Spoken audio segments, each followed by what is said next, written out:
तो दोस्तों एक मालदीव की घटना घटी, मालदीव की घटना अभी थमी नहीं कि वहां पे दूसरी ओर से आ गई है बांग्लादेश। मैं कह रहा हूं बांग्लादेश की एक ऐसी घटना जिसे सुनकर के आपको लगेगा कि ये भी अब मालदीव के राह पर चला। जी दोस्तों, मैं बांग्लादेश की बात कर रहा हूं। बांग्लादेश की सबसे विपक्षी पार्टी जो वहां की है उस पार्टी का नाम है बीएनपी। जैसे भारत में बीजेपी और अभी कांग्रेस दो पार्टी है, उसी तरह बांग्लादेश, हर देश में दो पार्टियां मुख्य होती। तो जो बांग्लादेश का मुख्य विपक्षी पार्टी उसका नाम है बीएनपी, बांग्लादेशी नेशनलिटी पार्टी।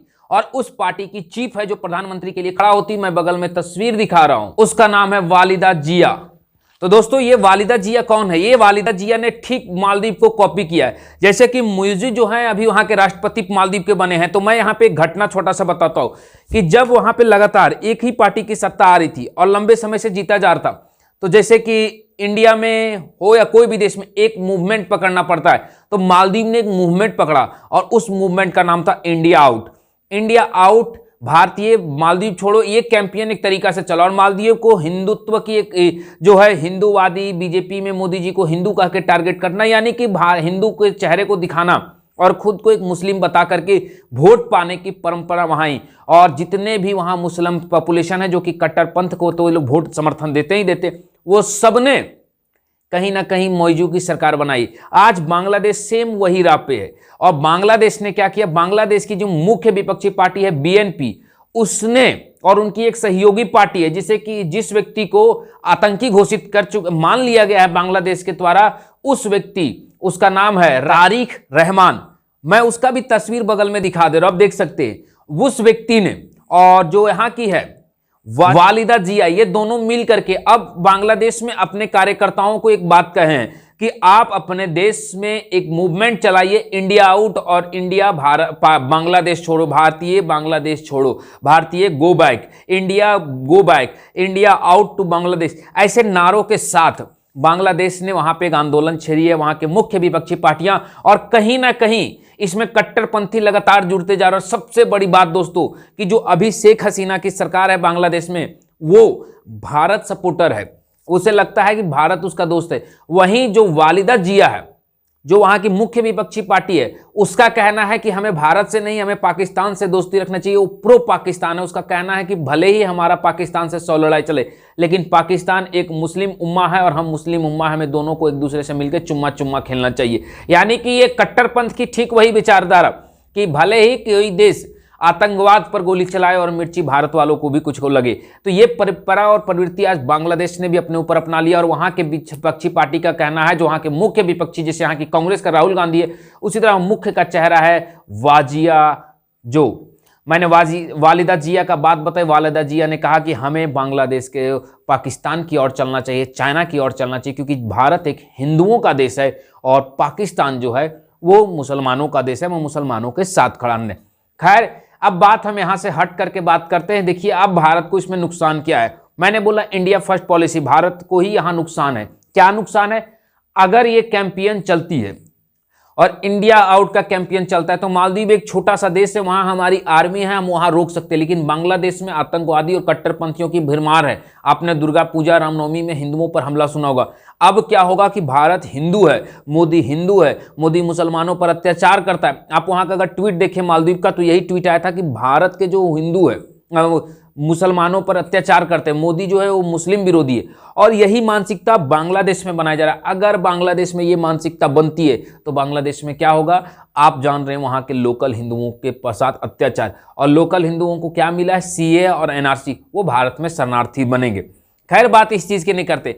और सबसे बड़ी वीक पॉइंट हमारी जाती है वो चिकन नेक, जो इसका मैंने बगल में तस्वीर दिखा दिया। ये भारत का एक चिकन नेक है, जो बांग्लादेश हमारा चीन से सबसे ज्यादा हमें दिक्कत होती है कि ये चिकन नेक को अगर चीन 103 किलोमीटर के लगभग चौड़ाई है, अगर इसे चीन ने दबा दिया, यानी कि यहां पे अपनी आर्मी घुसा दी, तो सोचिए कि हमारा जो 7 सिस्टर जो वहाँ के स्टेट्स हैं वो भारत से कट जाएंगे और आराम से चीन वहाँ चाहे तो नरसंहार करके तिब्बत जैसा उसे कब्जा कर।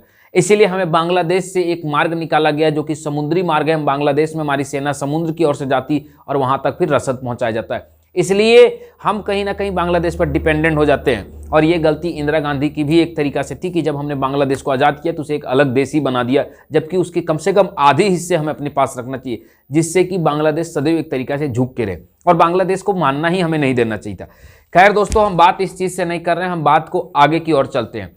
हमारे यहाँ एक बात मैंने हमेशा कहा है कि देखिए, एक ही चीज़ मैंने सदैव कहा है कि अब भारत, और अगर बांग्लादेश गया किसी भी तरीका से चीन के साथ में या पाकिस्तान के साथ में, तो भारत सरकार को ठीक वही कदम उठाना चाहिए जो पाकिस्तान में उठा दे। मैं बता दूं कि भारत सरकार प्याज बंद करती तो शेख हसीना बोलते भारत ने प्याज बंद कर दिया, हमारे देश को दिक्कत है।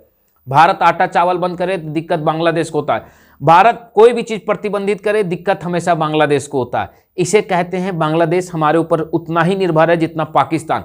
भारत सरकार जिस दिन अपने ट्रेड डेफिसिट को देखते हुए ट्रेड बंद किया, बांग्लादेश की अर्थव्यवस्था चरमरा जाएगी और एशिया का दूसरा पाकिस्तान भिखमंगा मुल्क बांग्लादेश बनेगा। तो दोस्तों मैंने एक बात कही, और अब बोलिएगा इसे कैसे काटा जाए। क्या इसके लिए भारत सरकार के पास पावर है? बिल्कुल है। कैसे? बांग्लादेश में ये कैंपेन अभी शुरू हुआ है भाई, अभी पूरी तरीके से ना जारी हुआ है ना अभी तक फैला है, बस इसकी प्लानिंग चल रही है और कुछ ट्विटर में देखा जा रहा है कुछ कार्यकर्ताओं द्वारा। अभी बांग्लादेश में ये मूवमेंट चलना शुरू हुआ है। और मैं आपको बता दूं कि बांग्लादेश में जो इलेक्शन है वो 5 साल, अभी इलेक्शन तुरंत हुआ इसलिए 5 साल के बाद इलेक्शन होगा। कितने? 5 साल के बाद। तो भारत के पास कितना समय है? 2028-29 तक, 28 तक से 29 तक भारत सरकार के पास समय है कि ये इस कैंपेन को दबा सकता है। जैसे मालदीव में कैंपेन बढ़ते रहा, हमने नजरअंदाज करते रहा, और ये नजरअंदाजी भारत को मालदीव के साथ एक हमारा पड़ोसी चीन के हाथों में चला गया। उसी तरह अगर हमने बांग्लादेश को किया तो बांग्लादेश भी जा बैठेगा और हमें यहां सबसे नुकसान होगी। तो दोस्तों आप इस पर क्या कहना चाहते हैं? मैंने आपको बता दिया कि बांग्लादेश में भी चल रही है। इससे भारत सरकार को क्या नुकसान हो? तो वहां के हिंदुओं पर हमला होगा, और बांग्लादेश से हमें 7 सिस्टर की सबसे बड़ी नुकसान है। और सबसे बड़ी बात है कि अगर पाकिस्तान और चीन बांग्लादेश में आता है तो अभी हमारे देश को जितने भी घुसपैठी और आतंकवादी हमले होते थे वो 90% कश्मीर के रूट से पाकिस्तान करवाता था। अब हमला होगा सो इस रूट से होगा, और वो रूट होगा बांग्लादेश का, और वो होगा पश्चिम बंगाल का रूट। और एक तरीका से समझ लीजिए कि हमारे भारत में भी कुछ ऐसे सत्ताधारी हैं जो बांग्लादेश के इस आतंकवादी हमले में खुला समर्थन कर देंगे, केवल भारत में बसे घुसपैठिए बांग्लादेशी के वोट पाने के लिए।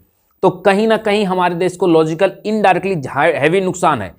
हमारी सरकार को अब एक्शन लेना होगा और अब बांग्लादेश को नकेल कसना होगा। और अब भारत सरकार से भी मैं अपील करता हूं कि जो मुफ्त का चावल, राशन, पानी, आटा जो बांट रहे हैं जनता की टैक्स को, इसको सदुपयोग कीजिए। और इन सालों को अगर 1 गिलास पानी पिलाइए तो उसके बदले पेपर में 10 रुपये लिखवा लीजिए कि हम तुमको पानी पिलवाए हैं, इसका एहसान मानो। और नहीं मानोगे तो जब चाहेंगे तुम्हारी एक क्षेत्र हम कब्जा करेंगे। देखिए ये लोग घुटने पर रहेंगे। खैर दोस्तों, मेरी पॉइंट ऑफ व्यू जो थी, मैंने सिर्फ एक तरीका से ऐसी बात की है जिसमें सनातन राष्ट्र देश बाकी चीज़ों को तो हो चाहे ना, लेकिन मैंने सदैव इंडिया फर्स्ट पॉलिसी इस चैनल पर रखा है, तो मैंने इंडिया फर्स्ट पॉलिसी के तहत ये वीडियो बनाई। वीडियो कैसी लगी कमेंट बॉक्स में जरूर बताएं, और वीडियो देखने के लिए आपका बहुत बहुत धन्यवाद। जय हिंद, जय भारत, जय मां शारदे दोस्तों। और आपको वीडियो ज़्यादा से ज़्यादा इस वीडियो को शेयर करें, और वीडियो देखने के लिए बहुत बहुत आभार। जय हिंद, जय भारत।